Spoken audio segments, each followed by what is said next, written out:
7 Stoic Ways to Escape the Chains of the World. Hello everyone, welcome to our YouTube channel.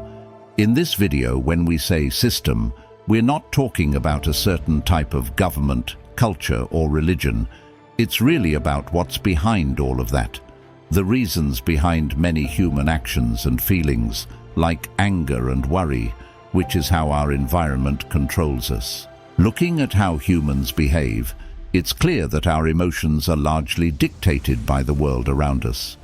Achieving what we desire brings happiness, but losing it results in sadness. We're lifted by others' praise, but hurt by their disapproval. The more we crave something, the more we're willing to give up to obtain it. Similarly, the more we dislike something, the greater the lengths we'll go to stay away from it.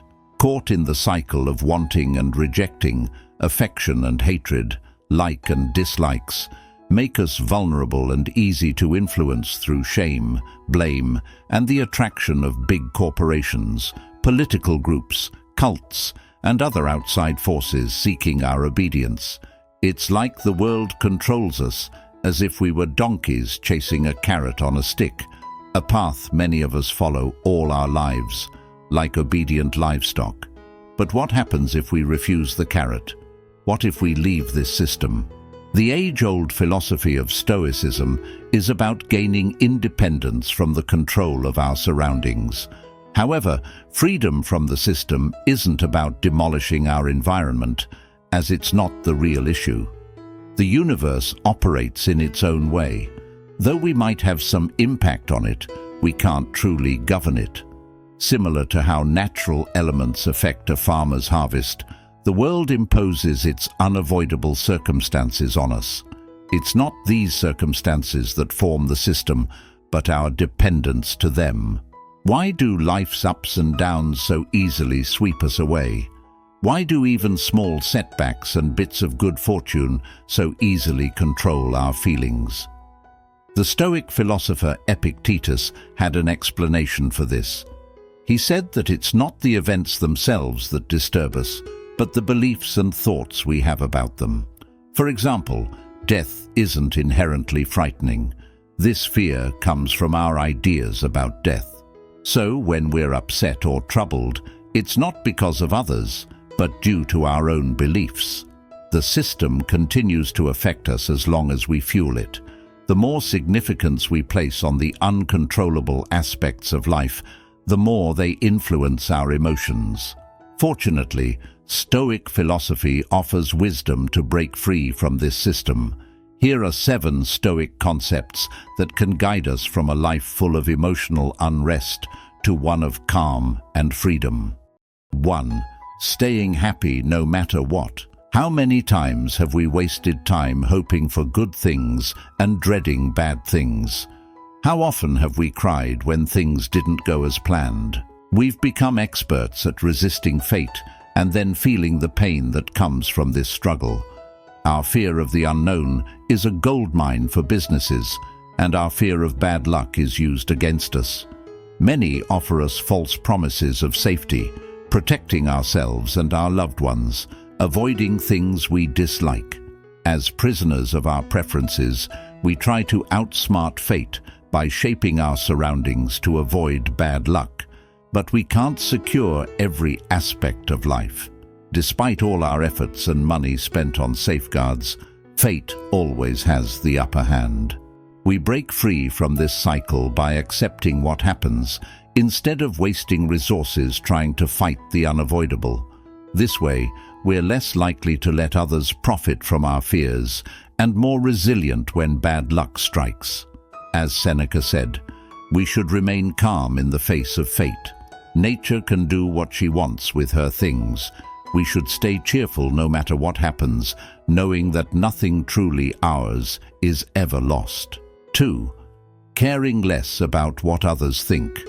The Stoics view reputation as something that's nice to have, but not essential for true happiness. Reputation, like all things outside our control, is unpredictable. Some work tirelessly to maintain a good image, which can be destroyed by a single mistake. Others might neglect their public image, yet gain respect and admiration by luck.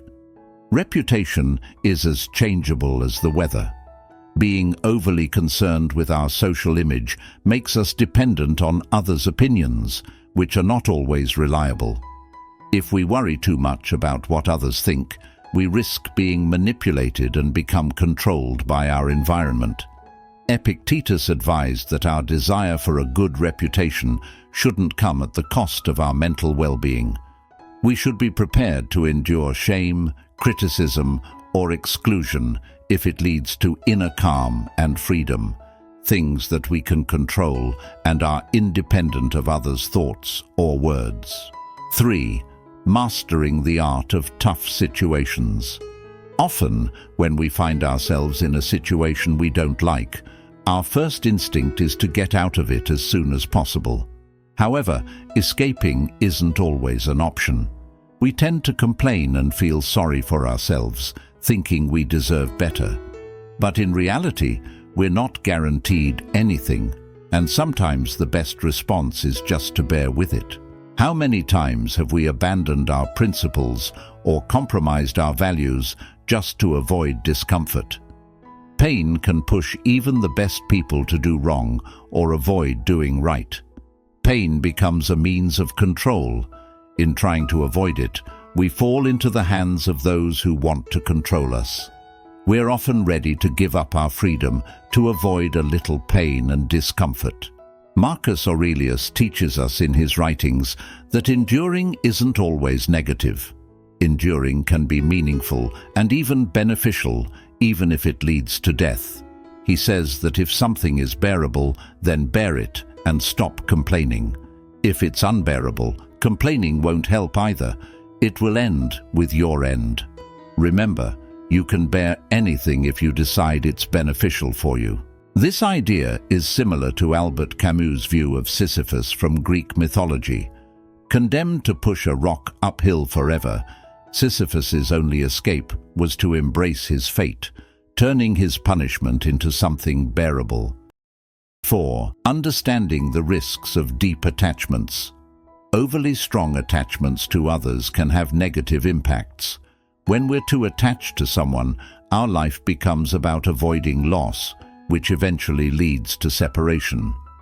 In the Star Wars prequels, Padme and Anakin's story shows the risks of such attachments and how they can lead to manipulation by harmful forces. Anakin's fear of losing Padme allows Palpatine to control him, causing terrible events. If Anakin had loved with more freedom, trust, and less possessiveness, he would have been immune to the dark side.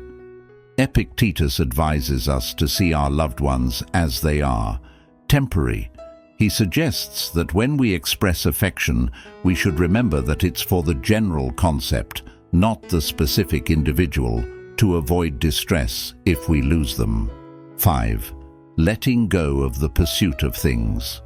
The drive to spend hours commuting and working in unfulfilling jobs often arises from a desire to acquire material items.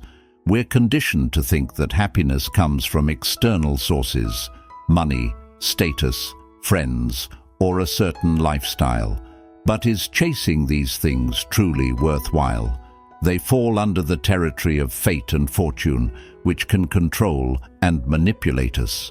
Seneca, in his discussion of real versus superficial wealth, questions the real value of material possessions, like extravagant furnishings. He wonders if these items truly contribute to happiness or are just for showing off. Seneca advises not basing our happiness on external things, from riches to basic needs. This approach leads to freedom from external circumstances. He echoes Attilus's belief that true happiness comes from internal contentment, rather than just appearing happy to others. 6. Deciding how to react. Often, when someone provokes or insults us, we naturally respond with anger and aggression. In doing so, we let others control our emotions and actions. This reaction means we're basing our happiness on how others behave. People like bullies, negative individuals, and those who wish to harm us are everywhere, aiming to upset us. However, as Viktor Frankl noted, we have the power to choose how we react. This choice determines our personal growth and freedom. If we react with anger or fear, we're giving them control over us. But if we stay indifferent, they can't disturb our peace of mind or freedom. The key lesson is that we're only controlled by others if we allow it or don't realize we have the freedom to choose differently. 7. Coming to terms with death.